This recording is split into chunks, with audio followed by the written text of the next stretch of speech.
Hi, welcome to Physical Product Cache video number 4. In this video, we are going to look at domain registration, hosting, and WordPress install.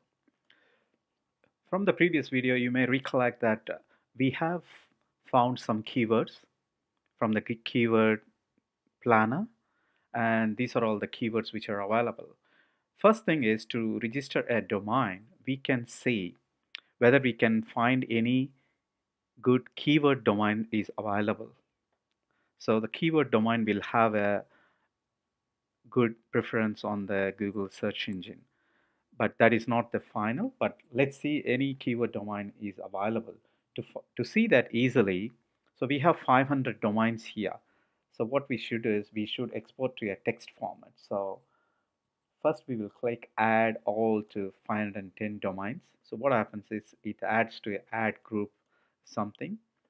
From here, if you see there is a copy to clipboard, just click the copy to clipboard. So you have all the domains listed here, sorry, all the keywords listed here. So you can copy this. So it's in the clipboard. Now go to godaddy.com. So godaddy.com is a domain registrar.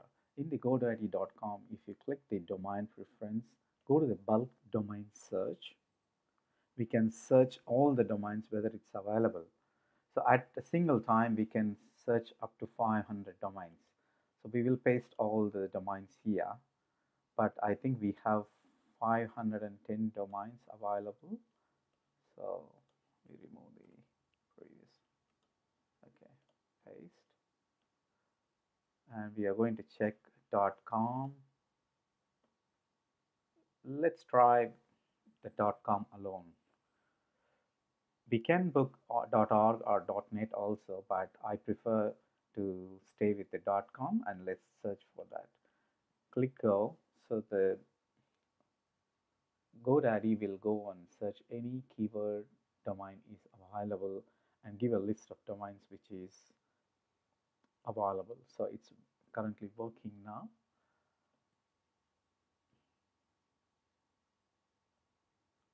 Okay, until it works, we will go to the another thing is to register the domain. There are three options available. One is Namecheap, and the other one is the GoDaddy.com. And if you want really cheaper domains for $1 or $2, normally it's $10 in GoDaddy and Namecheap. But if you want a very cheaper option, I can suggest is 1&1. I have booked domain in the 1&1. It's good, but the site is a little bit slower. But if you are booking very small domain numbers like 1, 2 to 10 like that, so you can go 1&1 also, because they used to give $1 a domain for 1 year, and they also give a private registration free. So you can have a look there. Let's see whether it search. Yeah, it has finished the search. So it says these are all the unavailable domains and these are all the available domains. So there is a lot of available domains is there. See here. So we have to select a domain which is suitable for our site. So there are a lot of domain options are there. Some of them are best for man tents, best family camping tent.com. That looks good. Camping canopy tent.com. That's also good. So this is how you have to select a domain. So select a domain which is having a good search, or the domain name makes sense. Don't select any domain which doesn't make sense. So select a domain and go to the GoDaddy or Namecheap. So this is the GoDaddy. You have to enter the domain name here and search domain and register. It's straightforward. Otherwise, you can go to the namecheap.com, select here, and then book the domain. All right. So once you book the domain, next thing you have to do is the hosting. Hosting is the place where your site is going to live. From there, it will be distributed to the world, people to see. and we need a hosting. So for hosting, I recommend is HostGator or a Bluehost. So HostGator is cheap and it's very reliable and it's there in the field for more than 10 years. So it's pretty good. And I use HostGator. So if you go to the HostGator and see the web hosting plans, so there is Hatchling Baby Plan. Hatchling is just $4 a month and the baby plan is around $6. I suggest you to take baby plan, which is $6 per month. And if you pay annual, it will be around just $60-70. So that'll be fine for your sites. So go for that plan. Just sign up, click the sign up, and they will ask whether you have a domain or you want to book a domain. If you book the domain in GoDaddy or Namecheap, just enter the domain name. See here, enter the domain name here, and then select the plan and select the billing cycle, 1 month or 3 months, 6 months, depends whatever you need. Put your username, PIN number, address, everything, and pay it by credit card or PayPal. So once you book the domain, you will receive an email. Sorry, once you book the hosting, you will receive an email with the details for login access. So normally the login access will be starting with your domain name, whatever you have given, slash 2082 or something like that. The email will be sent to your email address which you provide here. So with that, you have to log into the cPanel. cPanel is something like this. So this is my cPanel which I have logged in with the domain. See, the domain I have booked for this purpose is campinganhikinghq.com. So with that domain, I registered the hosting. So this is the cPanel. I logged in. Once you logged into the cPanel, this is how it looks. So first thing we have to do is that we have to install WordPress on the site. Before doing this, once you get this email from the hosting company, they will give a DNS information. So what is the DNS you have to put? So you have to go to the domain register wherever you have booked, like GoDaddy or Namecheap or one-and-one, and then log into your account, select your domain, and there will be an option stating DNS. So go there and change the DNS. So if you want to know how to change the DNS, just go to YouTube and type how to change the DNS. You will have a lot of information, or you will have information in the GoDaddy website itself.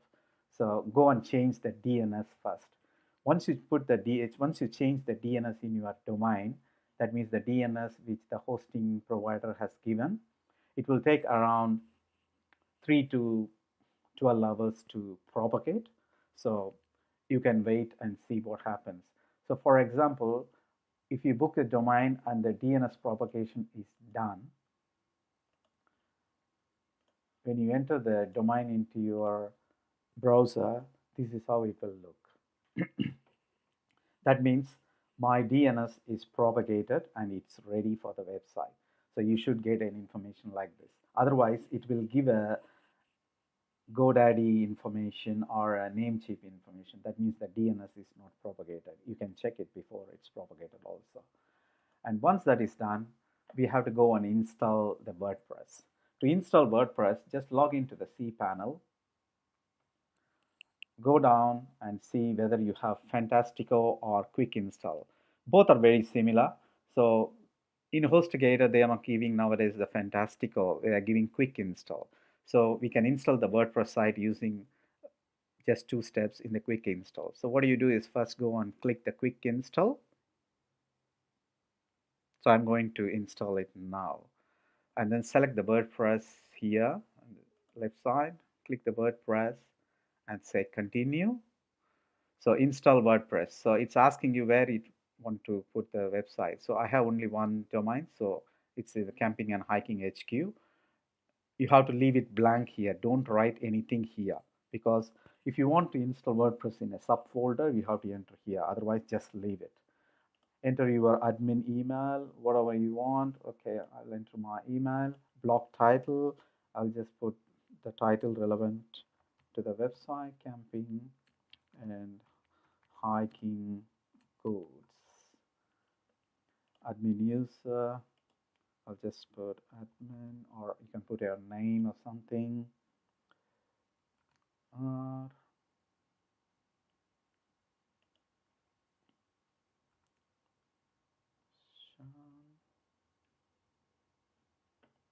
and click install now. Once you enter that, just click install. So it's installing now.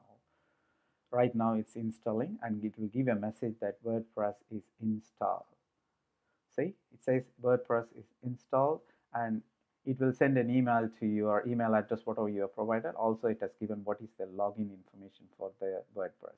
So if I go to the website now, and if I try to enter this domain name, see what happens. Earlier it was just nothing. Now you should have a bare bone WordPress installed. See here, the WordPress is installed. So you have a website now. That's it for this video. In the next video, we will see how we are going to configure the WordPress installation and keep moving. See you in the next video.